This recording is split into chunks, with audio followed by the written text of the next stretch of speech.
Do you have any feelings about Metapod, Tom? Right, I was thinking about this. During the break. Right. I think that again, everybody's had a Caterpie, so therefore everyone's had a Metapod. Everybody's had a Butterfree. Mm-hmm. But the more I started to think about it, the more I was like, actually, this is probably another element where I think that the game teaches you an element of it, and this is coming back from what we were talking about with the Caterpie episode, that if you it can learn tackle, and if you evolve it, your Metapod will know tackle. But if you catch a Metapod, Yeah. it will only know harden. And Mm-hmm. it's almost like this kind of next level of teaching you the game, that if you keep your Pokemon and you evolve it, it will likely actually be advantageous versus catching the evolved Pokemon. Yeah, definitely. And that is something that like it does say a Pokemon raised trainer at the same level as a wild Pokemon will be more powerful. And I guess like the thought process behind that is that like it's got a more intelligent being there helping it to like, you know, develop and to grow and to like focus on particular skills. And to like make those choices that can make it the most powerful it can be rather than it just going about its day to day. Mm. And I do think that is like a really important thing that you get um with Metapod as a Pokemon. I think it's useful to learn about in that early stage of the game. And I also feel like another way that Metapod is useful is it's just really easy to grind against. Mm. Like if you want to like get your level up before you go off and challenge Brock, if like me, you catch your bug type Pokemon and then want them both to be fully evolved so you can dump them straight in a PC once you get out of the forest. Just yeah, Metapod after Metapod after Metapod, Mm. you know how it's gonna go. You're gonna win every time because they just use Harden until they use Struggle. Mm. Yeah, I mean that's another thing as well that I think it teaches you. It's potentially the first time that you're going to come across shared experience across battles as well. So if Mm-hmm. you've got a Metapod, say if you've gone, oh that's a level 9 Metapod, I'm going to catch it, and then in a level's time it's going to become a Butterfree. Um, Catch it, send it out. It only knows Harden. You then have to take it back. You either have to keep on using it until it hits struggle, or what's probably more likely is that you'll take it back out, send your starter back out, and then recognise that both of them got XP for the battle. So again, it's probably like another lesson that they programmed into the game at this early point. Yeah, yeah, definitely. And like, although, yeah, yeah, because I remember playing my brother playing a Pokemon game, and he thought you could send a Pokemon out and it had to get a move in before it got experience. I'm like, no, no, it doesn't. And he would send out his weak Pokemon and they'd just get like slaughtered. Mm. And I'm like, you silly boy, just swap it out straight away. He thought it had to get like, yeah, at least one move in um before it gets its experience. But no, that is incorrect, Mm. Chewy. So Um, the other thing that I think of, and I made reference to it in my drawing. I think that it's probably more iconic thanks to the anime. This particular mhm. episode, which, if I'm not 100% certain on this, but I feel like it's probably the first time I can think of where the anime like actually properly took the piss out of the game mechanics. Um, Mm, and like there probably was people who ended up in a Harden versus Harden battle, um, mm. And and like you just get to who has to struggle first. yeah. So yeah, I mean, they pick up on it, like they do the whole, Ash sends out Caterpie against Pidgeotto, uh, Hmm. um, and Misty's like birds eat bugs, like so like that's like an element where they also kind of take the piss out of it a little bit. But I feel like that's like the first, for me, properly iconic moment of them doing like a big comedy moment in the show. Yeah, yeah. Although I do feel like it is quite a funny show. Like it's got some decent decent banter. Oh, I don't know if I go so far as jokes, but like between like Ash, Misty, and Brock in the beginning, they're quite savage with each other Mm, sometimes. Particularly Misty and Ash, but then also like every time Brock fancies someone, they just absolutely mm. like the bit where the girl's standing on the cliff and he's like, "Oh, she's so beautiful, and it's gonna be such a romantic way to meet." Um, and Missy's just like, "Oh, she's gonna be so glad she's on that cliff because when she sees you, she can jump off." And it's like that is fucking savage, Misty. What? You are 12 years old. When did you become so mean? But also, I love you. Mm. Like, I do feel like there are like the writing in the first season was all right. I feel like over the years, the show has definitely had its like peaks and troughs when it comes to the quality of the writing. Mm. Black and White season was terrible. But yeah, I think they had some decent bits in the first season of just comic gold. Yeah, yeah. Well, I mean, I've read a interview with Satoshi Tajiri, and he was saying about how like when the anime like took off, that's when he kind of realized like how big it was becoming. But Yeah, you know, before that, in terms of what the anime was about to do, you know, there was no guarantee that it would have gone beyond like the initial set of episodes. So they, you know, from a writer's standpoint, you know, as someone who does a bit of writing myself, there's like an element of going, right, we need to throw all the best ideas at this because we need to yeah. get them in now because we don't know if we're going to get another chance. And I think that the Metapod versus Metapod battle is like, for me, like such a good like comic bit. Yeah, yeah. And like I love how like they're like both going, you can do it Metapod, you hard and harder. It doesn't fucking matter who's gonna hard and harder because like it's not attacking them in any way. Just one of them's gonna get tired out and then collapse. And Misty standing there like, we're gonna be here for fucking years. Like, can you two both stop, please? And they were just both so stubborn about it. Like I did like the way that like the samurai bug catcher sent out a pincer first and Ash's Metapod beat it by hardening well enough that it like Mm, broke its pincers. I thought that was quite interesting, and made a Metapod using harden a more interesting battle to mm, watch than it really had any right to be. And again, similar to Caterpie and its string shot that fucked up all of Team Rocket's Pokemon, gave me a very inaccurate understanding of what that move could do. mm, Like I feel like when that Metapod used counter against that pincer, no, used harden against that pincer, it behaved more like a counter. mm. Like, but oh well, Yeah. the show and the game don't make any sense. Well, there's another one that there's another Metapod that like jumps out at me, which is the meta. I mean, there's two other I think somewhat iconic Metapods, right? But you know, nowhere near as much as Ash's Metapod. Um, Yeah. so the first one that I think of is Pokemon Stadium, which has got a bunch of mini games in it, and one of Hmm. them is a Metapod mini game where have you played it, by the way? Pokemon Stadium. Yeah, but not in a long time. So there's this game where you play as a Metapod or a Kakuna, and if you and you've got to press A to harden, and there's like rocks being shot off in the distance that are going to land on Yeah. your Metapod, and if the rock hits you, it'll take out some of your life. So you Hmm. have to press harden so that the rock doesn't harm you, but pressing the A harden like saps your stamina. So you can't just like have harden on all the time. You've got to like time it for when you're about to get hit, and the one that doesn't end up like collapsing last is the winner. Yeah. And I That's think, cool. yeah, That's a nice way to I think yeah, make it a bit more interesting than it is in like the main series games. yeah, like I think that if they moved away from turn versus turn combat, that would probably be a good way to kind of translate harden as a move that Yeah. you can do it as a shield, but it like saps your stamina.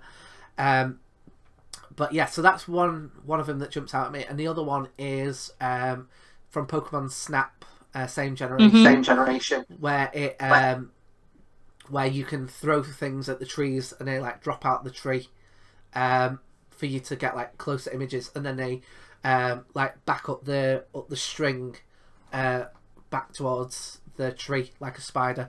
So those are the two kind of iconic Metapods outside of. Oh, and of course, The ones in new Pokemon Snap. Yeah, yeah, yeah. I think, yeah, like I really like that as well. Like they're hanging from the trees in the rainforest. I think I do like that sort of like snapshot you get into their like natural habitat.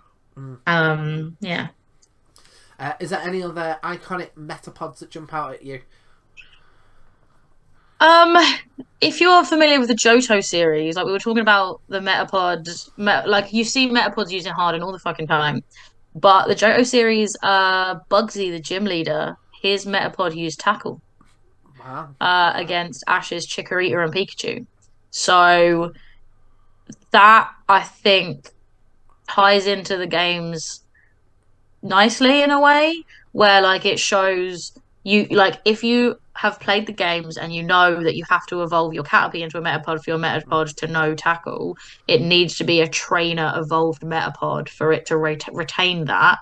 Then I think seeing a bug type gym leader use a Metapod effectively um was quite interesting. That was a pretty cool instance of a Metapod being in the show.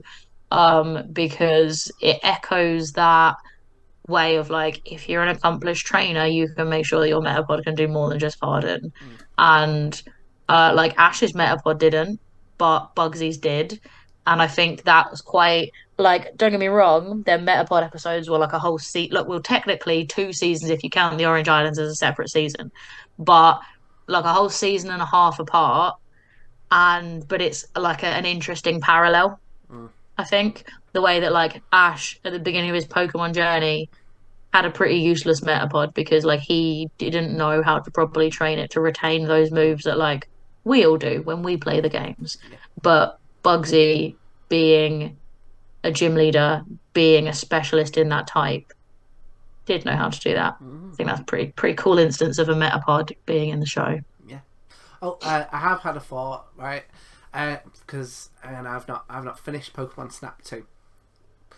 My question to you is: those Metapod from Pokemon Snap 2 that you've put in your drawing, is there a way of getting them down off the trees, like in? Yeah, yeah, yeah. So you can like throw stuff at them, and like they'll drop down, and like sometimes them dropping down will like trigger another Pokemon to come like hunt, sniffling around or whatever. And yeah, they also have the thing where like sometimes if you like, I don't know, I think I can't remember all of the exact mechanics, but if you play the music or throw stuff at them, they'll like drop down again on the silk and then pull themselves back up, which is pretty cool. They are very cute. And I like the way they like cluster together. I think that's, I don't know, there's something cute about it Yeah, for a weird looking bug. I like the way that they are clinging to the tree in the image you've done, Hmm. because like that's how like real like cocoons do it in like real life, Hmm. where it's like clinging to the Yeah. tree. Um, so should we have a see what the Dex has got to say about them? Yeah, let's do it. Right, oh, why does that happen? The one moment the ad blocker just pops back up, and it's like if I'd not fixed that, it would have just basically been a load of ads for total jobs, which is not what this podcast is. I am glad you got an ad blocker in finally. Yeah, well, it was on the old on before we got these overlays. I was willing to put up with it, but then I was like I can't have it be really small and be like trading 212. That is not my bag. Yeah, yeah. Um, And also, like, I don't like the fact that Twitch plays an advert first, let alone showing other people's adverts on our stream. They can pay us if they want advertising done. And even then, I'll probably say no because I don't like capitalism. Mm. And I would rather shoot myself in the foot.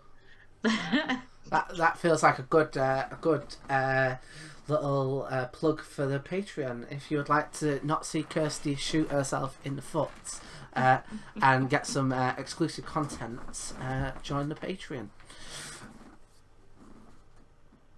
I think that's the first advert for the Patreon we've done in the actual podcast. So we can only go up from here.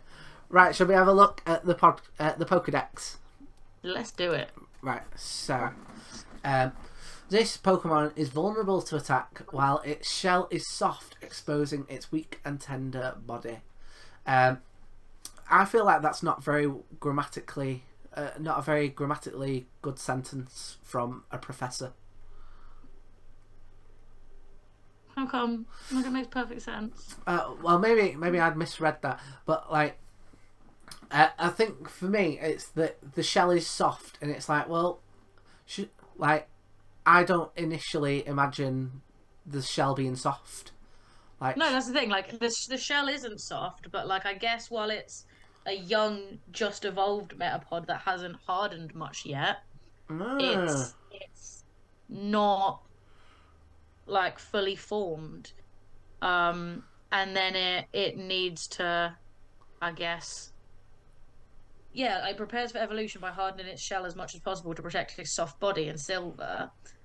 So I guess it starts off with that like soft, squishy, gooey Caterpie body, and then like needs to like solidify the shell in order to like prepare to evolve. Because I guess because it says exposing its weak and tender body. Um, the When it hardens, only the external shell is transformed. The inside remains tender. Like, is everyone just cracking open Metapods to like find out what's inside? yeah. Because like we know a Caterpie becomes a Metapod, and it says it's by like spinning its silk around itself. So I guess it starts off as silk, the shell, and then it needs to solidify to become the full shell. So yeah, I guess like freshly evolved Metapods are weaker, obviously.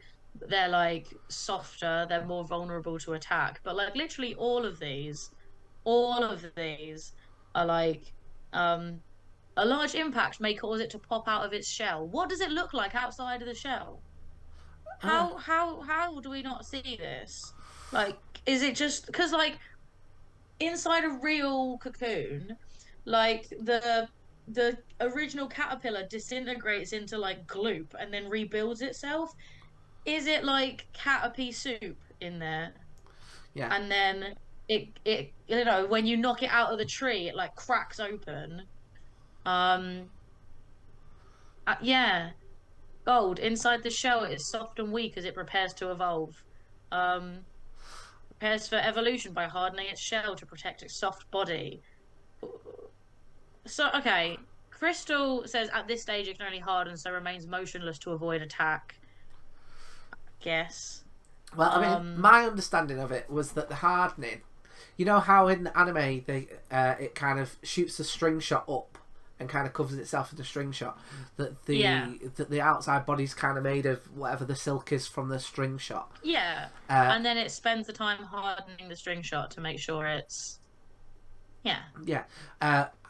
When we were talking about like people like cracking open the shells and like what happens when the body can just kind of fall out like goop. I'm wondering, because we already know that Caterpie stinks. Like, does inside the shell smell? Yeah, probably. Yeah. Because like I imagine bug gloop is absolutely something that would stink, especially if it was a stinky bug in the first place. So inside the Metapod is stinky bug gloop. Like, yeah, whether or not that was intended, this is my headcanon now. Yeah, I mean, I'm imagining that they were really pranking the stadium professor, like, because we already know that he didn't like how fucking stinky Caterpie was. Like, I bet they were like, yeah, do you want to? Could the stadium professor? Could you just crack open that Metapod, just to see if the insides are still tender? And he's like, all right then. And then he's like, not only was it still tender, it fucking stank. So thanks for that. Yeah. Like Ruby, Sapphire, and Emerald. I really don't like the kind of turn of phrase. They've used the phrase soft innards, which I don't know, it feels icky. I don't like it. Soft It's innards. so like it feels like someone's like reaching into a Metapod and like giving it a squeeze. Do you know what I'm imagining the Um, soft innards feel like? Did you ever go to like the seaside? I feel like these were like big things in like the 90s, like 90s and early 2000s. But you like saw them a lot at like the seaside, and it was like a tube that was like filled with like liquid, and it was like it had an outer tube and an inner tube, and if you squeezed it, like the inner tube like rolled out, and so you had this kind of continually kind of squishy tube. I don't know if you had that back when. no. I I didn't have a squishy tube.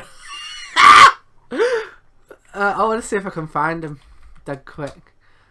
Gonna show us your squishy tube, are you, Tom? Yeah, there it is. Squishy tube toy. This must be it.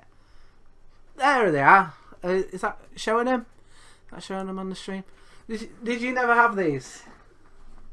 I'm still waiting for it to come up on the screen because I can't see it over the Zoom. Oh, Sam says she thinks she knows what you mean. thank you. Honestly, Sam, you're just basically like validating all of my weird thoughts today, so I appreciate it. Squishy tube toy. I can't believe that's actually what you could have just straight up brought porn after this stream and got us deleted off Twitch. This is probably Okay. the precursor to the fleshlight. To be fair. Yeah. Yes. Okay. Well, now we know what a squishy tube toy is. Yeah, I can't believe that you never had them. I didn't have them. I think, right, getting back onto these, I feel like once we get onto Generation 3 and beyond, we've got back into that, like, pissing contest that the Pokemon professors are doing with their Pokedex descriptions. Yeah. Because up until then, it's just the shell. It hardens its shell. That's fair. Once it gets to Ruby, it's the shell covering this Pokemon is hard as an iron slab. Is it though? Is it? Like, Fire Red makes sense, encased in a sturdy shell. And then it can't withstand a harsh attack. If it can't withstand a harsh attack, is it really as hard as an iron slab? But then Diamond and Pearl's going back in with the dick swinging, calling it a steel hard shell. It quietly endures hardships while waiting evolution. Which, don't we all? Don't we all? Fair dues. What a stoic, lovely Pokemon. Steel hard shell on like Black and White and Black and White 2. Steel hard shell on X. Hard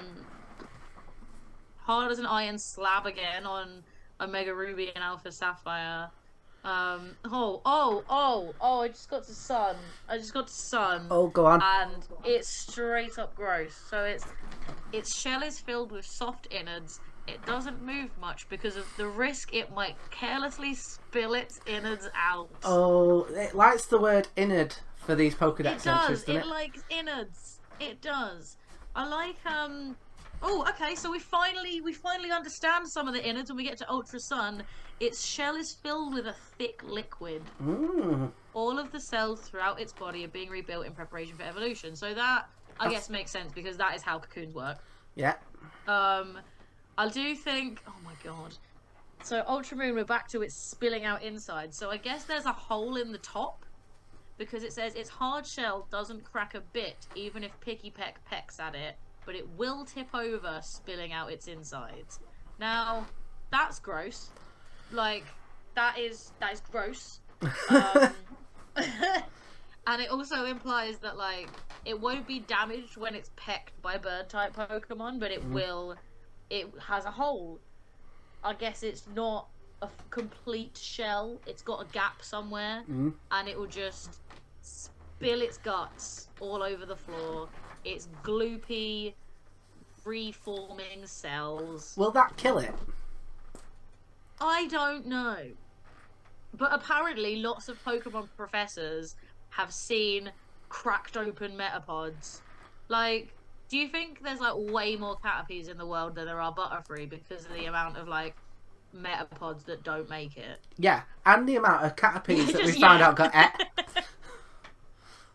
Like, we know that Caterpies are gonna get eaten. Like that was like one of the things that it was like its only thing is that it is food, and Yeah, it's weak in its food, and if it manages to make it to a Metapod, it might get knocked over and its guts spilled on the floor. this is quite a sad, This is sad dark. Pokemon, isn't it? So I do want to point out: is this the first Pokemon a Pokedex entry that we found that references another Pokemon in it?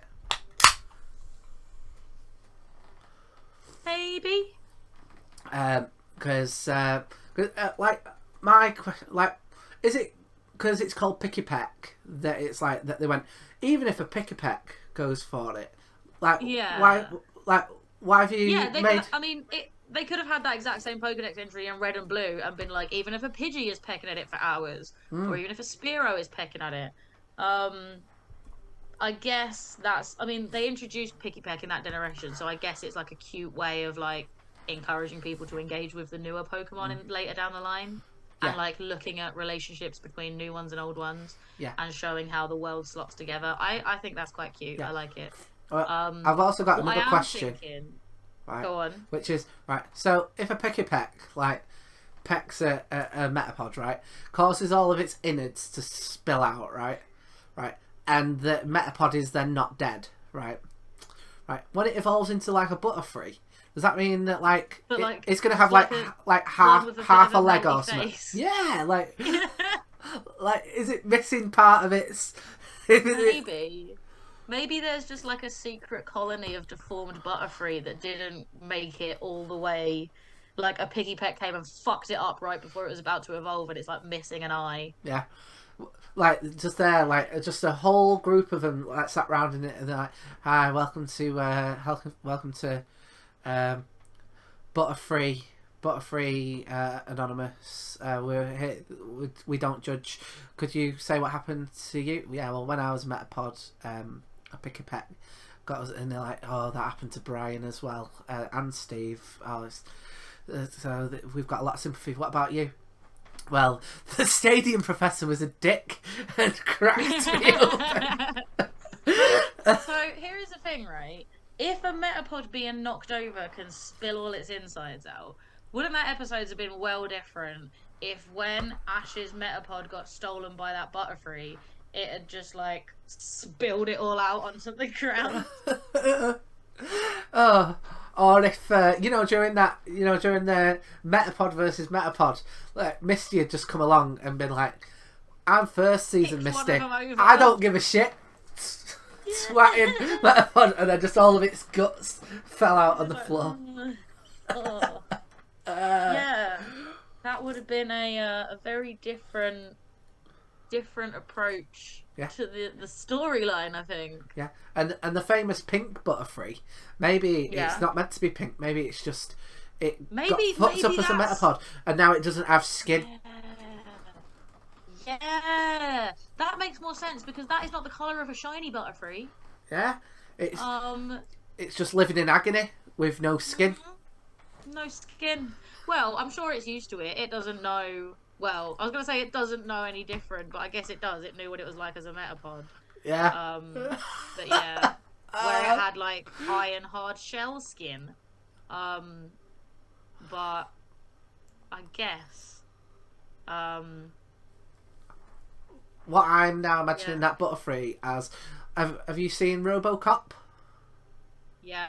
You know that scene at the end where the villain gets dropped into acid and he's like, "Help me." That's that pink Butterfree now. Oh no. I feel like this is going to be a somewhat redundant exercise. Shall we move on to the Smogon ratings for Metapod? What? What, you think that this is going to be? You think that this is not going to be ultra tier? Let's find out.